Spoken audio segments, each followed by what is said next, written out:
A student gets stabbed, not the delinquent, the teacher. A wheelchair rolls out of a rain-soaked alley, and the guy sitting in it used to run the most feared gang syndicate in Seoul. Somewhere on Jeju Island, a former bully drags a torturer out of an illegal fighting ring, not to win, but to clear the path for someone else. And a white-haired psychopath systematically breaks every bone in a kid's hands, then his collarbone, then his leg, while asking him politely to beg. One guy caused all of this, not because he's trying to be a hero, he needed the money. Rewind. Kim Doyle is not your guy. He's not the underdog clawing his way up from nothing, not the pure-hearted kid who fights for justice, not the reluctant savior who secretly has a heart of gold. He's a professional. His father runs Blackhead, the largest assassin organization on the planet, and Doyle grew up inside that world. He learned their techniques, their combat philosophy, their clinical, efficient way of ending a fight before the opponent even registers it started. Then his dad cut off their money. His mom and little brother had nothing, and Doyle decided the fastest solution was to transfer into a completely chaotic Korean high school and start charging cash for violence. That's it. That's the whole plan. 50,000 won per bully. Results guaranteed. This is how it goes from there. Suman High School has a problem. Several problems, actually. But the main one is Park Kang-wook, the school's self-appointed boss, and the two enormous guys flanking him known as the Judo Twins. These three have been running the school like a private fiefdom for long enough that nobody even questions it anymore. Teachers look the other way. Students keep their heads down. The whole ecosystem of fear has been running so smoothly that Kang-wook has started believing his own mythology. Then Kim Doyle walks through the front gate. He's not big. He doesn't look like a fighter. He looks like a transfer student with somewhere else he'd rather be, which is accurate because he would very much rather be anywhere that isn't a public high school. But he's here, he needs money, and the fastest route to money is solving whoever's problem is loudest. The Judo Twins find him first.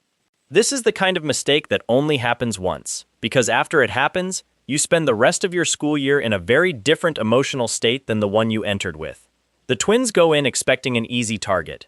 What they get is a demonstration of why Blackhead trains its operatives to end confrontations in under 3 seconds. Doyle doesn't brawl with them. He doesn't trade punches or wrestle or posture. He disassembles them. Precise, fast, surgical. Two guys who've been using their size to terrorize students for months are suddenly on the floor making sounds that are more surprised than anything else. Their authority over Suman High evaporates in about the time it takes to blink. Kang-wook watches this happen and has the rare experience of meeting someone who genuinely does not care about his reputation. This is also where Dongu enters the picture. Dongu is not a fighter. He's smart, he's resourceful, and he has been absorbing punishment from Kang-wook's crew for long enough to understand exactly how the system works and exactly why it can't be fixed through normal channels. He tried normal channels. He knows what happens. You report it, the teachers either don't care or get pressured into silence. And then the beatings get worse specifically because you reported it. The adults who are supposed to help are either complicit or helpless, and the students who are suffering have nowhere to go. Dongu watches Doyle handle the Judo Twins and immediately sees a different solution. He approaches Doyle with a business proposal. 50,000 won per bully. Doyle does the violence, Dongu handles the logistics and promotion, and the victimized students of Suman High get something they've never had before. Results. Doyle doesn't care about the cause. He cares that 50,000 won times however many bullies Dongu can line up equals a number that helps his family. The deal gets made. The partnership begins. And it is, from the start, one of the stranger working relationships in Korean high school history. What Dongu brings is more than just money. He's been watching the social dynamics of this school with the careful attention of someone who had to understand his enemies just to survive them. He knows who answers to who, which alliances are genuine and which are just convenience, where the pressure points are. He becomes Doyle's strategist without Doyle particularly asking for one, and Doyle, who has exactly zero interest in the social complexity of high school hierarchies, finds this useful even if he'd never admit it. The operation starts producing results fast. Bullies who have been untouchable for years are suddenly having very bad days. Word spreads. More students come forward. Dongu is fielding requests, managing the schedule, collecting the money, and slowly starting to realize that watching Doyle work is doing something to him. It's making him want to be able to do something himself, rather than just hiring someone else to do it. That internal shift matters. It won't pay off for a while yet, but it's real, and it's building. Meanwhile, the ripples from Doyle's activity are reaching further than Suman High. When you start dismantling local gang operations, the people connected to those operations eventually notice.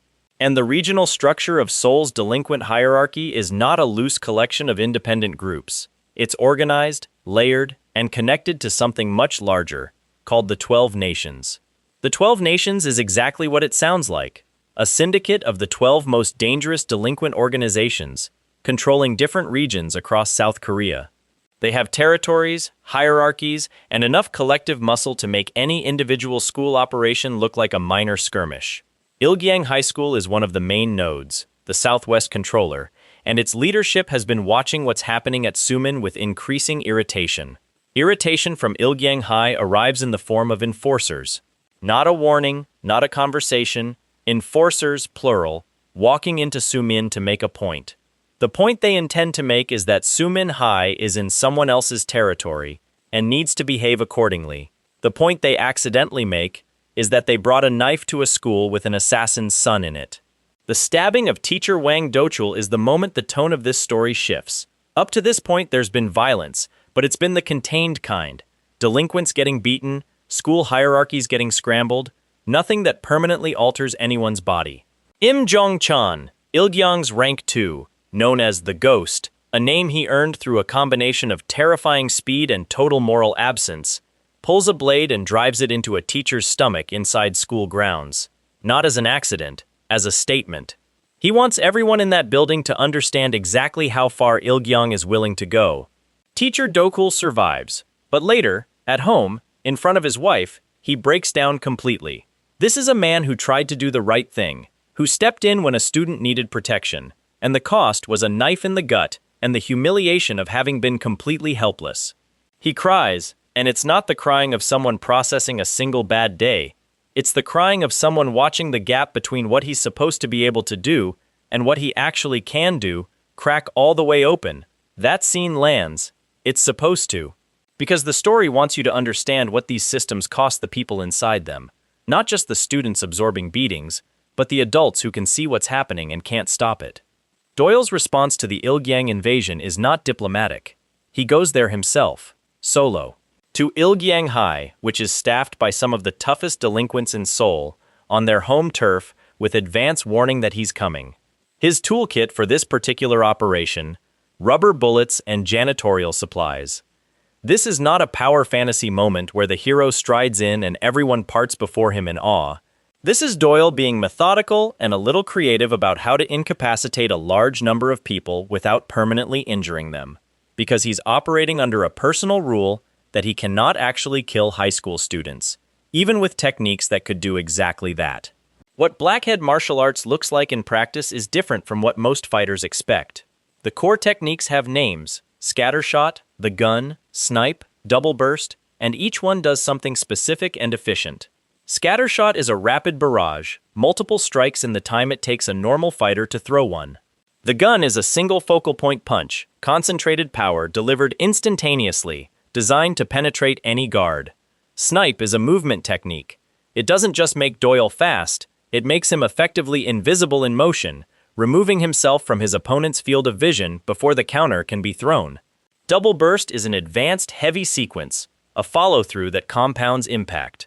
The problem with using these techniques on high school students is that they were designed for people you're allowed to kill. Doyle has to dial every single one of them back, constantly, which creates its own strange dynamic where the most dangerous part of these fights for him is the risk of miscalculating downward. He's not worried about getting hurt. He's worried about hurting someone too much. Ilgyang High does not have a good night. But Doyle isn't done with Im Jong-chan specifically. The Ghost made a very deliberate choice when he stabbed teacher Dochul. That choice comes with a consequence, and the consequence arrives when Jong-chan decides to go directly at Dongu, beats him severely, uses him as leverage to force a meeting with Doyle. The thinking is presumably that Doyle values his business partner enough that this creates pressure. What it actually creates is a reason for Doyle to stop moderating his response. When Doyle finds Jong-chan, the fight is not long. Jong-chan is fast. The Ghost nickname exists for a reason, and his knife work is genuinely dangerous. He slashes, repositions, slashes again. never staying in one place long enough to be grabbed. Against a normal fighter, this is extremely effective. Against someone trained in snipe, which is a technique specifically designed to vanish from an opponent's visual tracking, Zhongchan's speed is not the advantage he thinks it is. Doyle reads every slash, steps around them with the casual precision of someone who has trained against things significantly more dangerous than a high school student with a knife. And then, when Zhongchan has committed to an attack and has no way to adjust, Doyle comes back with a counter uppercut that completely shatters his jaw. Not bruised, not broken in a way that heals cleanly. Shattered. The kind of damage that requires wiring and surgery and a long time before you're ever talking normally again. Zhongchan, who has spent his career making other people scream in fear, gets to experience a version of that himself. The jaw shatter is the punctuation mark on the Ilgyang arc, but the full stop, the moment that defines what Doyle is willing to do when the target is significant enough, comes in a rain-soaked alley with Bei Chao. Pull back for a second. Look at the map of what Doyle has done since he walked through the gate at Suman High. The Judo Twins. Park Kang-wook's fake empire dismantled without a second thought. Jang Hyun-woo, the self-styled king of South Seoul, handled after he made the mistake of bothering Mina in Doyle's vicinity. Im Jong-chan, jaw shattered, gang dissolved. Bei Chao, head of the 12 nations, now permanently in a wheelchair.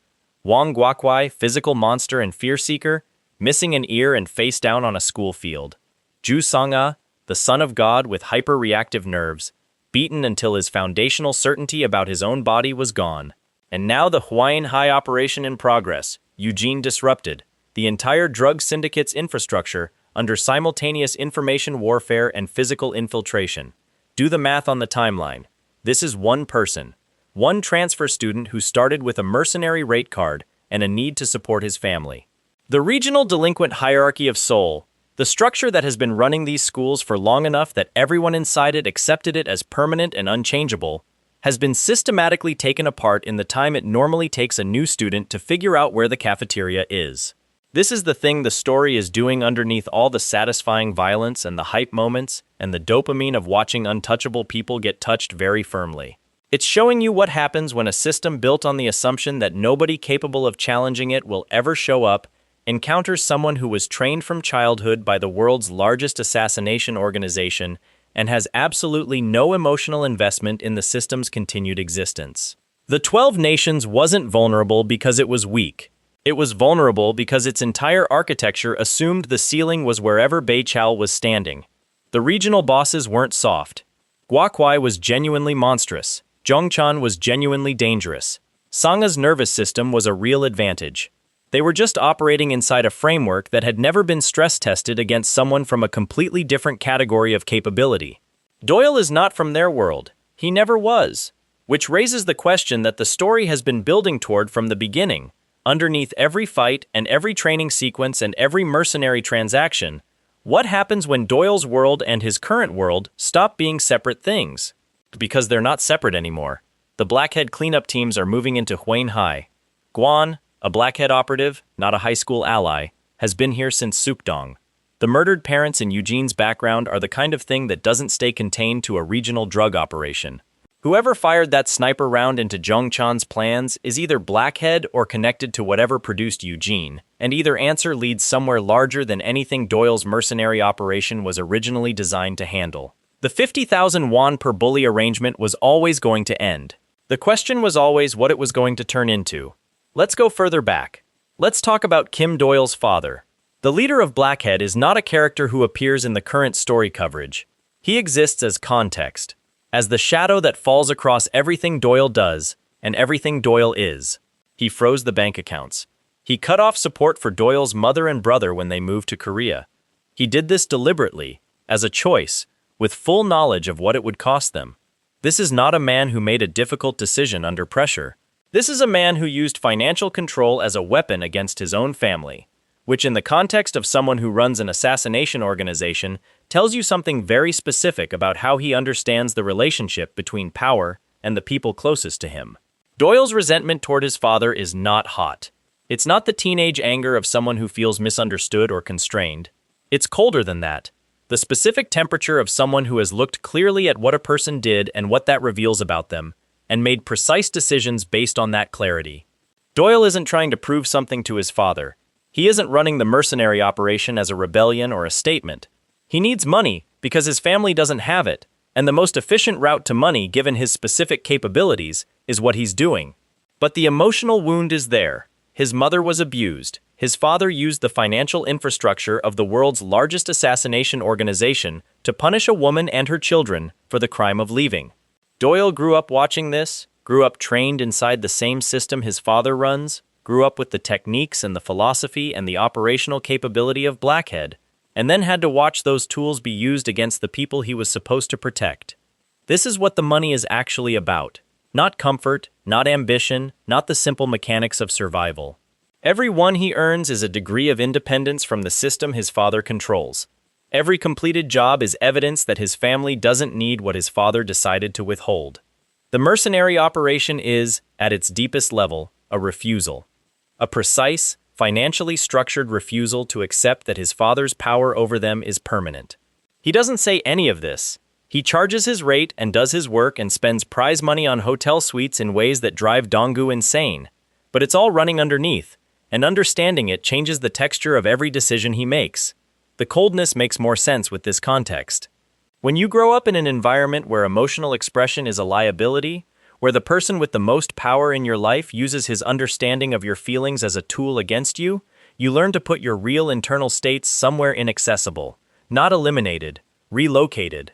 Doyle's care for Dongu, for Jingu, for Kangwook is genuine. It's just stored in a place that requires specific decoding to find, and Doyle has had a lifetime of practice keeping it there. Guan is the most interesting piece of this context. Guan is a Blackhead operative. He was sent to monitor Doyle, which means Doyle's father is aware of what his son is doing in Seoul and has assigned organizational oversight to it. This could mean several things. It could be protective, the leader of an assassination organization keeping tabs on his son's activities through a trusted operative. It could be controlling, the same man who froze the bank accounts wanting to maintain visibility into whatever independent operation Doyle is running. It could be both simultaneously, which is probably the most accurate reading given what we know about Doyle's father. What Guan actually does doesn't look like passive monitoring. He shows up to the Sukdong battle and fights alongside Doyle with full Blackhead capability. He runs the Hell training on Jeju Island. He goes into Huayin High through the dormitory route. He is, functionally, a partner in everything Doyle has been doing, which either means the monitoring assignment evolved into something more, or the monitoring assignment was always more than it appeared. There's a reading of Guan's presence that is slightly uncomfortable. Doyle's operation has been more successful and more escalating than anyone anticipated, and Blackhead's organizational interest in what's happening in Seoul's high school delinquent hierarchy has grown proportionally. The murdered parents in Eugene's background, the sniper round from an unknown origin, the cleanup teams being deployed, this is starting to look like a situation that Blackhead has more context on than Doyle currently does. Guan may know things about what's underneath Huayin High that he hasn't shared with Doyle yet, because Guan's first loyalty is to the organization rather than to the mercenary operation. This tension hasn't fully surfaced yet, but it's there. The 12 Nations in its current state is effectively headless. Bei Chao in a wheelchair cannot run a 12-organization syndicate from a medical facility, and the kind of power structure he maintained wasn't designed to survive without him at the center. What fills that vacuum matters enormously for what Seoul's regional delinquent landscape looks like going forward, and Doyle has spent zero time thinking about it because filling power vacuums was never part of the job description. Suman High, however, has a different trajectory.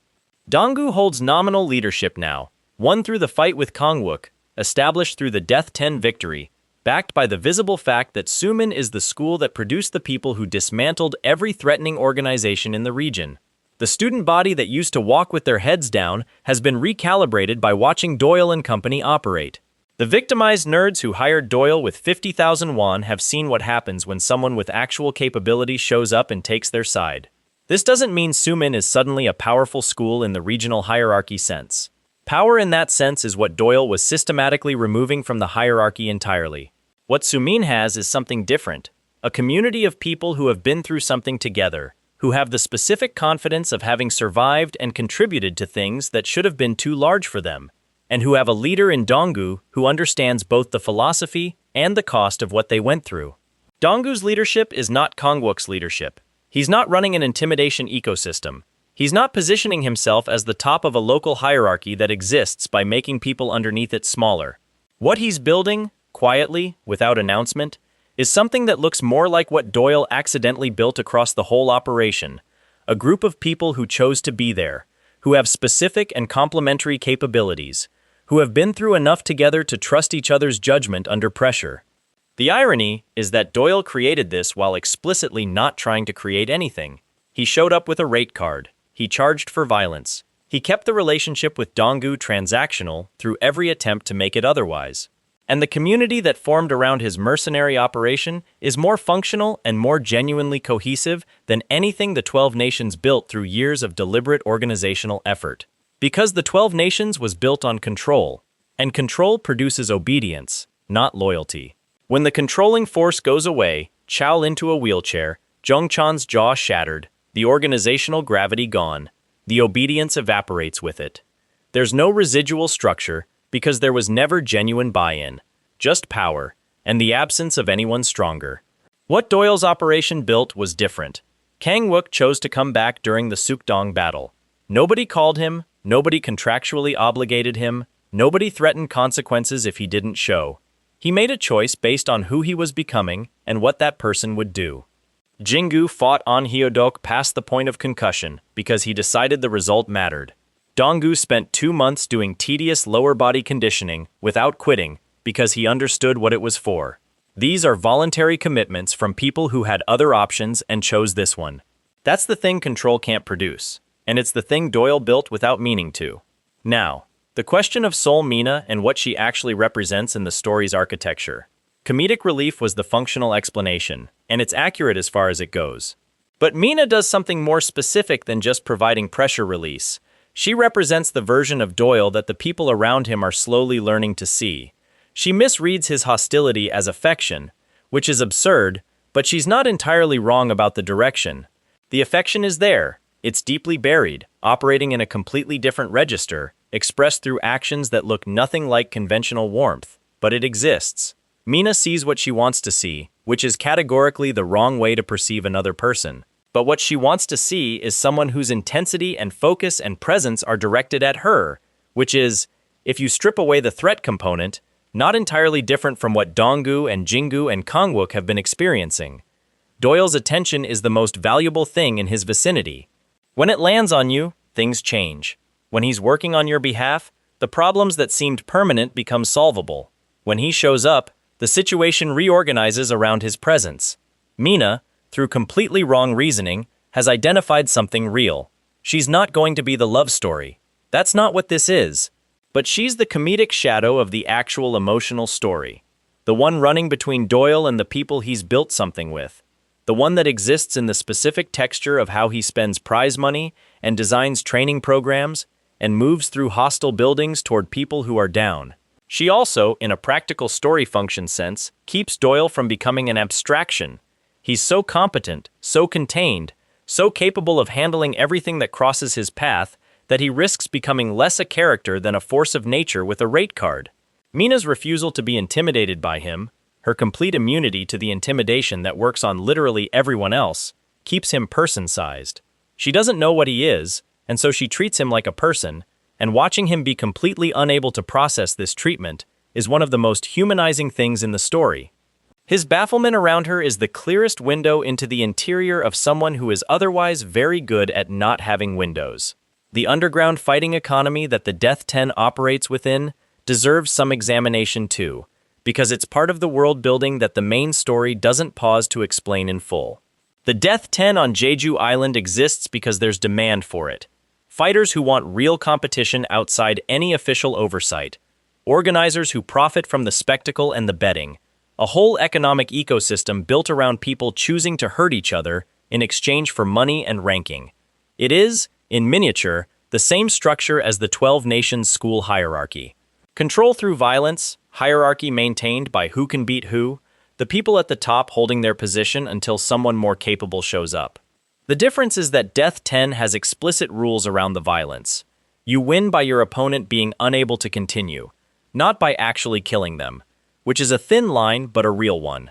The 12 Nations doesn't have that constraint. Doyle entering his people into Death 10 is interesting precisely because of this structural similarity. He's using the same hierarchical violence-based system he's been dismantling in Seoul to build the capabilities he needs for the next phase of the dismantling. The tool and the target share a structure. He doesn't seem troubled by this, and the story doesn't comment on it directly, but it's there for the audience to sit with. What the Death 10 produced, concretely, Jingu's endurance was proven against the tournament's rank 1. Kangwook's transformation was completed through the sacrifice against Heechul. Dongu executed Blackhead's core strike technique against a professional fighter, and won a tournament that should have been far outside his capability level. All three of them came out of Jeju Island as different versions of themselves, carrying proof that what they'd built was real. 1.5 billion won, spent on a hotel. The financial logic of Doyle's operation has a shape to it that becomes clearer when you map the whole arc. He started charging 50,000 won per bully, a number calibrated for what the Suman students could collectively afford, which is not much.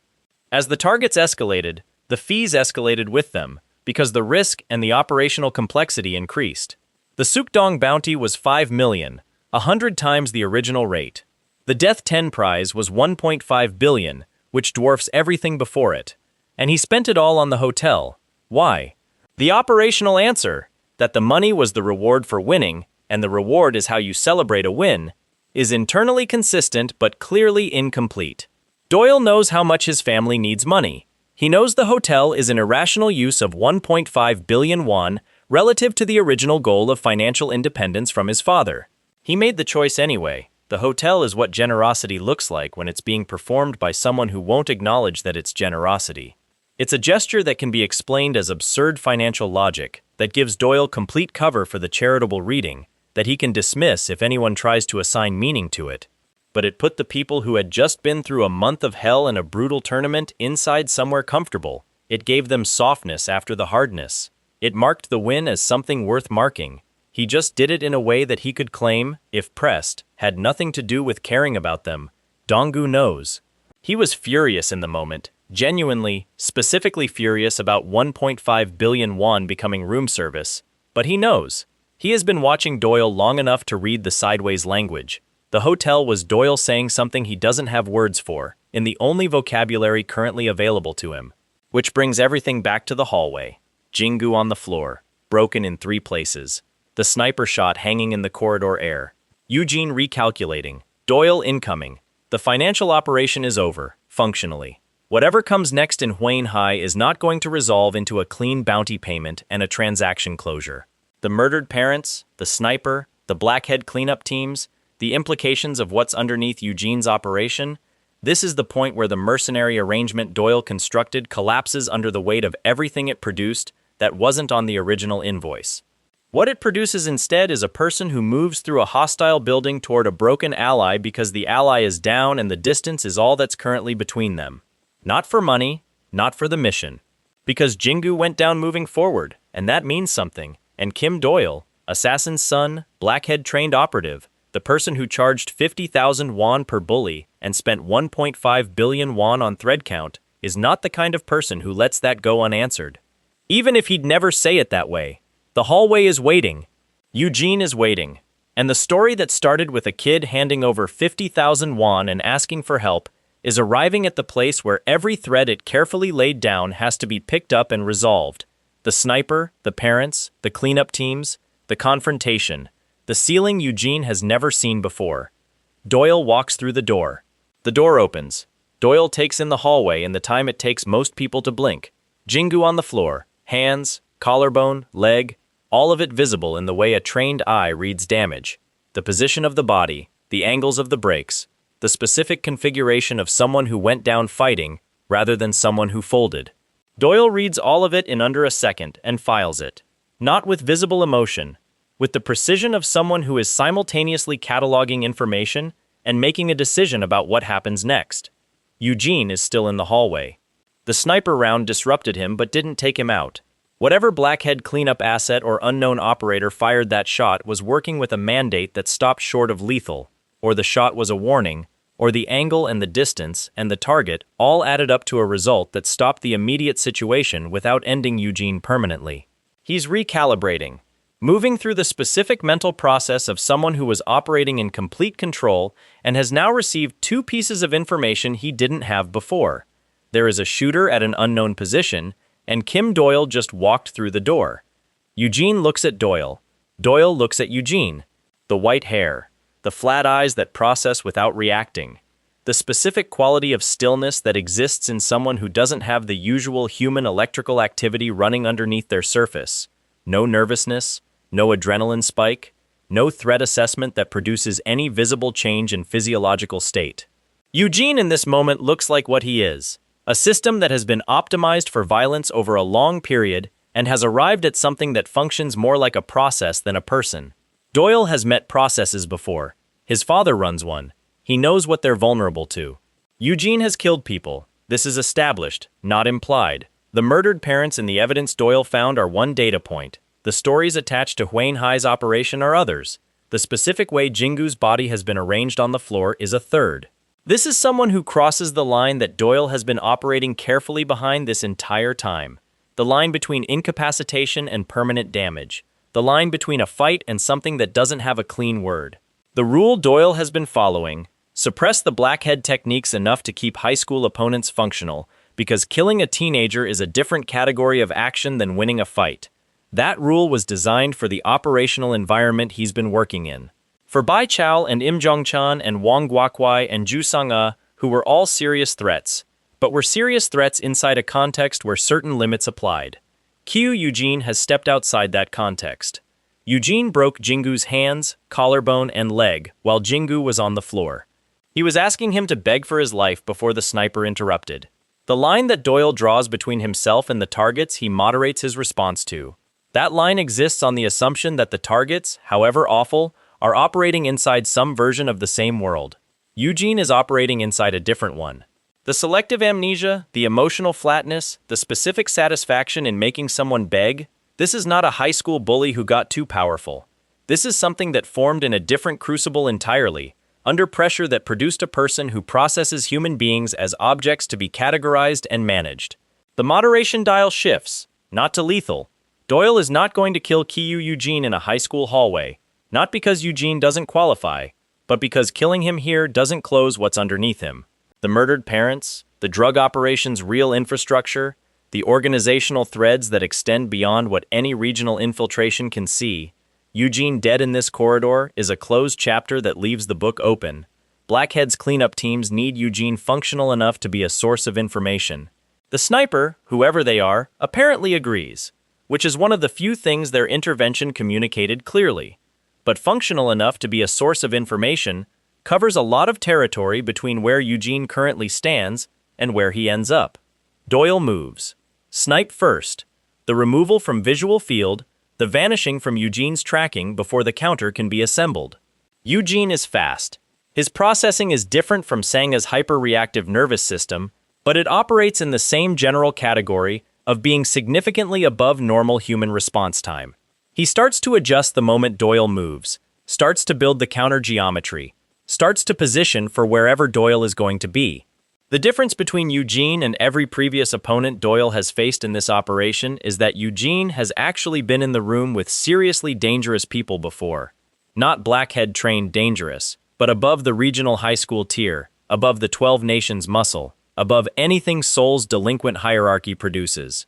Whatever history produced him, whatever crucible he came out of, it included real violence against real threats, and he survived it. His pattern recognition for dangerous opponents is not the naive overconfidence of Bai Chao or Guokwai. He has information, he just doesn't have enough of it.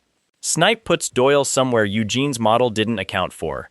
The counter geometry Eugene was building was for a fighter using normal movement principles, angles, distance management, the physics of how bodies accelerate and decelerate through space. Snipe doesn't operate on those principles. It removes the predictive component entirely by operating at a speed and with a directional change that falls outside what Eugene's pattern recognition has seen before. Eugene adjusts. Fast. Genuinely impressive. The adjustment speed is something Doyle notes, the way a craftsman notes the quality of material he's working with. Not with admiration exactly, but with professional acknowledgement. Eugene is the most capable opponent Doyle has engaged in this entire operation. That's a real thing. It just doesn't change the outcome. The gun is the next decision point. Doyle has used scattershot and snipe extensively throughout this operation. Both are high-utility techniques that work across a wide range of situations and opponents. Double burst ended Guakwai. The gun is something different, the technique he taught Dongu, the one that requires everything underneath the surface to be quiet and directed. It's the most intimate of the Blackhead methods. Not because it requires closeness in the physical sense, though it does, but because executing it correctly requires the fighter to be in a specific internal state that doesn't have a shortcut. Doyle has the internal state. He's had it since he walked through the door and read Jingu's configuration on the floor. Everything underneath the surface is quiet and directed, channeled into a single point, and the point has Eugene's name on it. The gun lands. The specific physics of what the gun does, all force concentrated at a single focal point, delivered at a speed that closes the window between signal and impact, is something Eugene's system doesn't have a complete counter for. He has partial information, partial adjustment, the beginning of the right response. It's not enough. The technique was designed to penetrate exactly this kind of defense, the defense of someone who is very fast and very smart and is building the right answer just slightly too slowly. Eugene goes back, hard, into the corridor wall, the impact distributed through a body that is significantly less indestructible than it felt when it was breaking Jingu's hands 30 seconds ago. He's not done.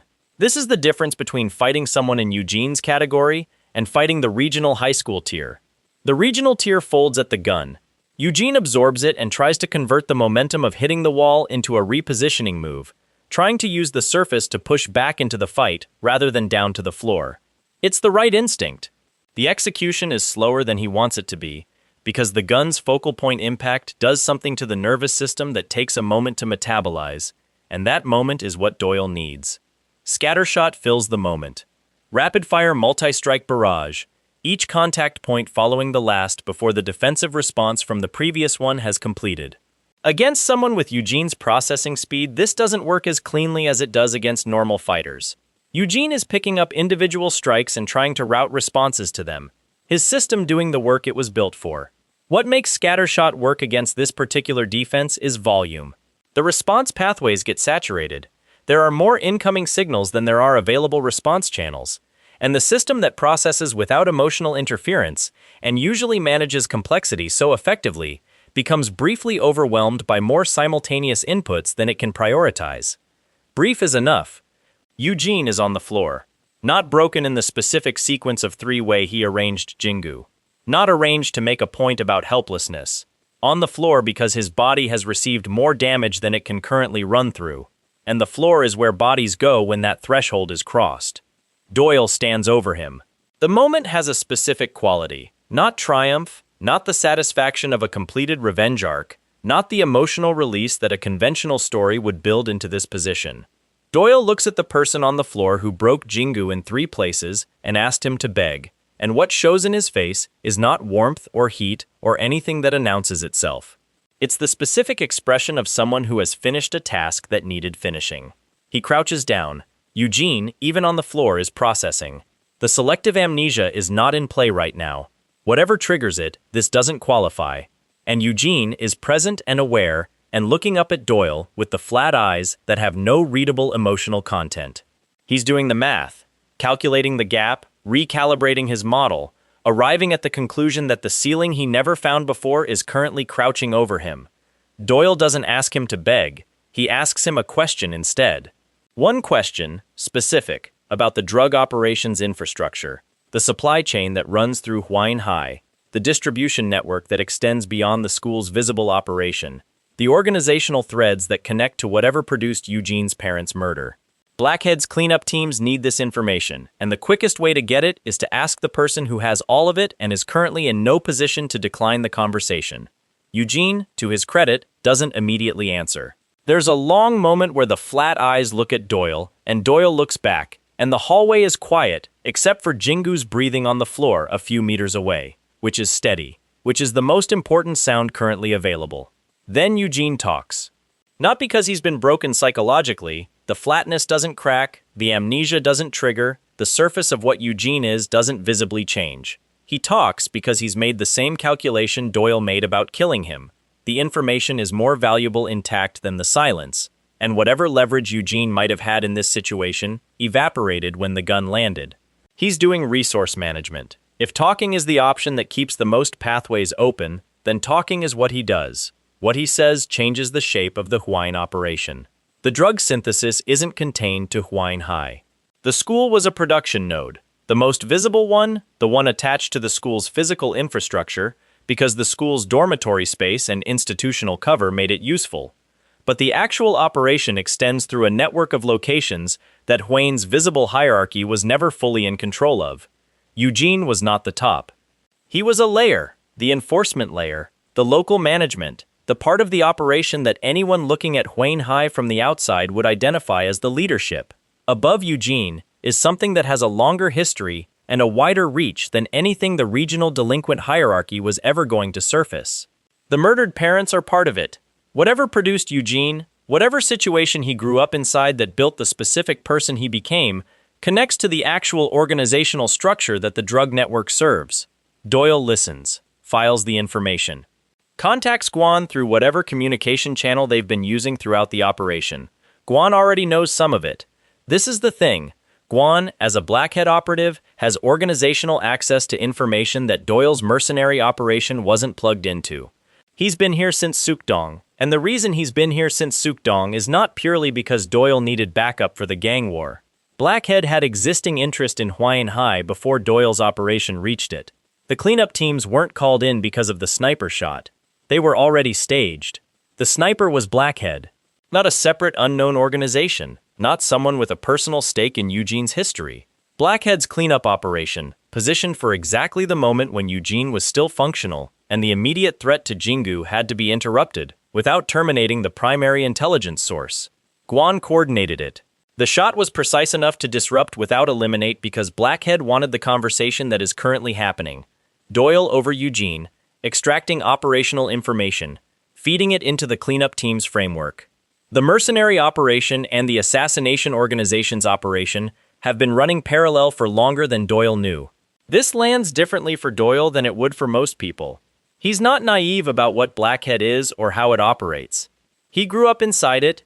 He knows organizational structures and operational layering, and the specific way an organization like this uses proximity without transparency to get what it needs. He knows that Guan being here was always organizational deployment, not personal loyalty. He knows that his father's decision to send Guan wasn't generosity toward a son running a mercenary operation, but calculation about what that son's operation might surface. He knew all of this. Knowing it doesn't make it comfortable. Because here's the thing that the organizational calculation didn't account for. The thing Blackhead's interest in Hwine High was never able to factor into its operational framework. Jingu is on the floor 30 meters away with 3 structural failures in his body. And the reason Jingu is there is that he came into this building as part of something that was never fully Blackhead's operation, regardless of how much Blackhead's operation has been running alongside it. Jingu isn't here because Blackhead deployed him. He's here because he joined Doyle's mercenary arrangement out of respect for absolute strength, and stayed because of something that turned into more than that, because of Jeju Island and the Death 10, and the Hell training, and a month of shared suffering that produced the specific bond available to people who have been through something together and chose to keep going. He came into this building through a dormitory corridor as part of an infiltration of a drug syndicate because Doyle's operation required it, and he ran into Kiyu Eugene without preparation because operations don't resolve cleanly, and he refused to beg with his hands and collarbone and leg all broken because that's who Park Jingu is. Blackhead's organizational interest in Hwine High did not account for Park Jingu. It wasn't designed to. He's not a variable in Blackhead's operational calculus. He's a person who chose to be here. Doyle sits with this. He doesn't say anything that names it directly. He doesn't announce a realization or make a speech or have a visible moment of internal reckoning. What he does is finish the conversation with Eugene, relay the information to Guan, confirm the cleanup teams have what they need, and then get up and walk across the hallway to where Jingu is on the floor. He crouches down next to him. Jingu's eyes are open. His breathing is steady. The concussion risk from this accumulation of damage is real, but he's conscious and tracking. He looks at Doyle, and Doyle looks at him. and neither of them says anything for a moment that's longer than it needs to be for purely informational purposes. Doyle says the cleanup teams are incoming. He says Jingu's going to be fine, in the specific flat tone that Doyle uses for statements of fact. He doesn't editorialize or emote around it, he just says the thing that is true. Jingu, who has been through Ilgyang and Sukdong and the Death 10 and this hallway, and who is lying on the floor with his body in a configuration it wasn't designed for, looks at Doyle and does something that is hard to categorize precisely. He nods, not with relief, not with gratitude in the performed sense, with the specific acknowledgement of someone who knew Doyle was coming and is confirming that the knowing was correct. Like, of course, like the one variable in this whole broken situation that was never actually in question was whether Doyle would show up. This is what the story has been building, not the fights. The fights are the surface, exciting, satisfying, exactly what they're supposed to be. Underneath them is this, a mercenary arrangement that turned into something neither party planned for, that turned a bullied kid and a fake boss and a former rival and a stubborn fighter who doesn't stop into a group of people who know, with the specific certainty available only to people who have been through real things together, that the others will show up. Doyle showed up for Jingu. Jingu knew he would. That's the whole story in 2 sentences. Guan arrives from the dormitory route, with the cleanup teams moving behind him. The Huane High operation is transitioning from infiltration to extraction and evidence collection. The Blackhead organizational machinery is taking over from the mercenary operation that opened the door, which is how this was always going to end, whether or not Doyle was explicitly told that from the start. The drug network's information is in transit. Eugene is contained. Minsu is down. Sang-a is down. The deep-fake chaos has done its work, and the school's defensive structure has been dismantled from multiple directions simultaneously. The operation, in the clinical sense, is successful. But clinically successful was never actually the goal. Dongu is going to hear about this hallway. He's going to get the full account of what happened to Jingu, of what Eugene did and how Doyle arrived, and what Jingu's expression was when he saw Doyle come through the door. He's going to file all of it in the same place he files everything about Doyle, the place where he stores his growing, specific, completely non-transferable understanding of who Kim Doyle actually is, underneath the rate card and the operational coldness and the hotel suite expenditure. And then he's going to do the thing Dongu does, which is take that understanding and use it practically, as the foundation for whatever comes next, for the next operation or the next problem, or the next time someone needs to know whether this specific group of people can be trusted to show up for each other. The answer, in case it wasn't already clear, is yes. Kangwook is going to hear about it too. And what it does for Kangwook's ongoing process of becoming someone different from who he was is add another data point to his internal reckoning. Another example of what commitment looks like when it's not performed. When it's not for reputation or hierarchy or the maintenance of a system that benefits you. Doyle walking through that door was not for any of those things. It was for Jingu, specifically, because Jingu is someone Doyle will not leave on a hallway floor. This is what Kangwook has been trying to build toward. Not the ability to beat everyone around him, but the ability to be the person who shows up when showing up costs something.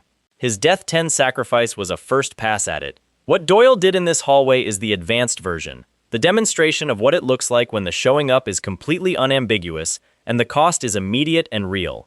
Mina, wherever she is going to have feelings about Doyle walking through a door into a situation involving a sniper and a psychopath and 3 of his people's structural integrity, and those feelings are going to be expressed through whatever interpretive framework she's been operating in, which is to say, she's going to find it deeply romantic, and nobody is going to be able to talk her out of it. Doyle is going to be baffled. The story is going to let this happen. And teacher Wang Dochul, somewhere outside all of this, sitting with his wife, carrying the weight of the night he tried to help and got a knife in the stomach for it, is living in a city where the operations that produced his stabbing have been systematically dismantled by a transfer student charging mercenary rates and spending prize money on hotel rooms. He doesn't know this. He has no way of knowing this. The official channels that failed him are still the official channels, and nothing in the institutional structure has changed. But the structures that operated within that institutional failure are gone. Zhongchan's crew is dissolved. Bei Chao is in a wheelchair. The 12 Nations is headless. Sukdong's army is scattered. Huane's drug operation is being extracted by an assassination organization's cleanup teams. The ecosystem that produced the night Doyle got stabbed for trying to protect a student has been taken apart piece by piece, not by the institutions designed to address it, but by a 17-year-old with a family that needed money and the capabilities to do something about it. Doyle will teach his classes tomorrow. The hallways will look the same. Nothing official will have changed. But the thing underneath it is different, and the difference is real. And somewhere in Suman High, a kid who used to get beaten up for the crime of needing help is going to walk through those hallways with the specific confidence available only to someone who has been through what Dongu has been through and knows what he's capable of on the other side of it. The cleanup teams move through Ilgyang High. Jingu gets carried out of the corridor by people whose organizational affiliation is Blackhead, but whose immediate purpose is making sure he gets to somewhere his body can be put back together. Doyle walks beside him. Not managing the operation, not coordinating the cleanup, not doing any of the things that the most capable person in the vicinity is theoretically supposed to be doing in this moment. Just walking beside the stretcher because Jingu went down in that hallway moving forward, and the least the situation deserves is someone who shows up and stays. The hallway empties. Eugene is contained. The drug network's information is in transit. The Blackhead operation has what it came for. The mercenary operation has long since outgrown the transaction that started it. Outside, Seoul is doing what Seoul does. Moving, loud, indifferent to what just happened inside a high school building that most of the city doesn't know exists. The 12 Nations was part of the city's infrastructure, and nobody who wasn't inside it knew it was there. Its removal is the same. The city doesn't announce the difference. It just continues, and the difference is real and invisible and felt only by the people who were inside the structures that no longer exist. Somewhere in that city, Doyle's mother is waiting. His little brother, the family he moved to Korea to support, whose financial independence from his father is the original motivation for everything that just happened in the last several months. The 50,000 won per bully, the 12 Nations leader in a wheelchair, the hotel suite, the hallway. The money situation has improved. The operations produced revenue and the Blackhead connection produces resources, and the immediate financial crisis that started all of this is less acute than it was when Doyle walked through Suman High's gate for the first time. His father still runs Blackhead. Still froze the accounts, still made the choices he made. Nothing in the Ilgyang High operation changes the originating wound, but Doyle built something while solving the money problem. Something that wasn't on the invoice and wasn't in the rate card and wasn't part of any mercenary arrangement. Something that showed up in the specific way Jingu's eyes tracked when Doyle came through the hallway door, in the way Dongu landed the gun on Cha In-Bom, in the way Kongwook dragged Heechul out of the Death 10 ring. The story isn't finished. Eugene's information opens a door onto whatever is above Ilgyang High's local operation. The sniper identity, now confirmed as Blackhead, but the specific coordination and what Guan knew and when he knew it, creates questions about what Doyle's operation has been running inside without full transparency. The confrontation with Doyle's father is somewhere in the future, implicit in every beat that has moved Doyle further from the pure mercenary logic and closer to something that will eventually require him to name what he's actually doing and why. But here, in the Ilgyang High hallway, with Jingu on the stretcher and Eugene contained and the cleanup teams doing their work, the immediate story has arrived somewhere real. A kid needed 50,000 won worth of help. What he got was Kim Doyle. What Kim Doyle got was something he didn't know he needed and wouldn't name if you asked him, and demonstrates through hotel suites and hallway arrivals and the specific flat tone of saying you're going to be fine to someone on a corridor floor. The sniper shot hangs in the air where Eugene was standing. The hallway is quiet.